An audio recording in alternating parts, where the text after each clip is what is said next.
જિગ્નેશ મેવાણીની એક પોસ્ટ પછી રાજકારણમાં ઘમાસાણ શરૂ થયું અને આ વચ્ચે આમ આદમી પાર્ટીએ કડીથી જાહેર કરેલા ઉમેદવાર જગદીશ ચાવડા સાથે જિગ્નેશ મેવાણીની વાયરલ તસવીરે ચર્ચાનું કેન્દ્ર બની હતી અને હવે આ મામલે જિગ્નેશ મેવાણીએ સ્પષ્ટતા કરતા એક નિવેદન આપ્યું છે। ત્યારે શું છે સમગ્ર મામલો, વિગતે વાત કરીએ આ અહેવાલમાં।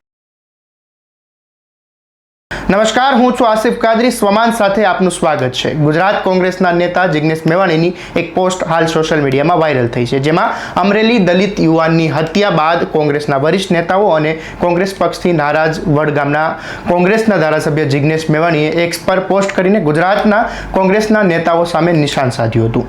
પોસ્ટ પછી ચર્ચાએ જોર પકડ્યું કે જિગ્નેશ મેવાણીએ કોંગ્રેસના કેટલાક નેતાઓથી નારાજ છે અને હવે તેઓ ખુલ્લીને બોલવા લાગ્યા છે। ગુજરાતમાં પેટા ચૂંટણીના ગરમાવા વચ્ચે જિગ્નેશ મેવાણીએ પોતાના જ પક્ષ સામે મોરચો માંડ્યો છે।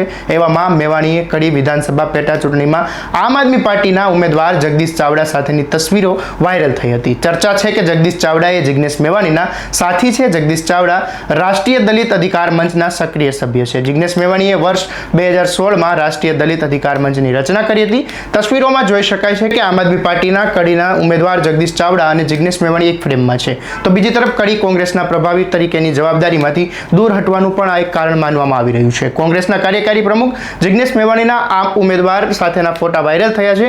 થોડા દિવસો પહેલા જિગ્નેશ મેવાણીએ એક્સ પર કોંગ્રેસના વિરોધમાં પોસ્ટ કરી હતી। જિગ્નેશ મેવાણીએ કડી બેઠક પર પ્રભારી તરીકેની જવાબદારી સોંપવામાં આવી હતી, પરંતુ તેમણે ના પાડી હતી। હવે તેમની જગ્યાએ પૂર્વ ધારાસભ્ય ગ્યાસુદ્દીન શેખને આ જવાબદારી સોંપવામાં આવી છે। પ્રદેશ નેતાઓથી નારાજ મેવાણીએ દિલ્હી દરબારમાં પણ રજૂઆત કરી હોવાનું જાણવા મળ્યું છે। આમ હાલ ગુજરાતની પેટા ચૂંટણીમાં ઉમેદવારોને છોડીને જિગ્નેશ મેવાણી સૌથી વધુ ચર્ચાસ્પદ બની ગયા છે। કડી આપના ઉમેદવાર સાથેની તસવીરો વાયરલ થતાં જ મેવાણી એક્સ પર ખુલાસો કર્યો। વિવાદો વચ્ચે સ્પષ્ટતા કરતું જિગ્નેશ મેવાણીનું આ નિવેદન સામે આવ્યું હતું અને તેમણે કહ્યું કે દલિતો વંચિતોના હકની વાત પહેલા, રાજકીય પક્ષ પછી।